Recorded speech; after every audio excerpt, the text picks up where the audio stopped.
ગોંડલમાં રાજુ સોલંકી અને જયરાજસિંહ જાડેજા વચ્ચે સમાધાન. મારામારીના કેસમાં પુત્ર ગણેશને થઈ હતી જેલ. રીબડા અનિરુદ્ધસિંહ પર કર્યા આરોપ.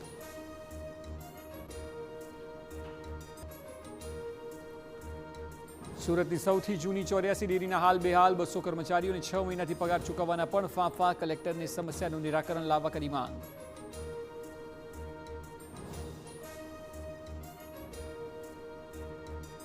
અમદાવાદના ફ્લાવર શોની ટિકિટમાં ભાવ વધારો. સામાન્ય દિવસોમાં 80 રૂપિયા તો શનિ રવિનો ભાવ 100 રૂપિયા.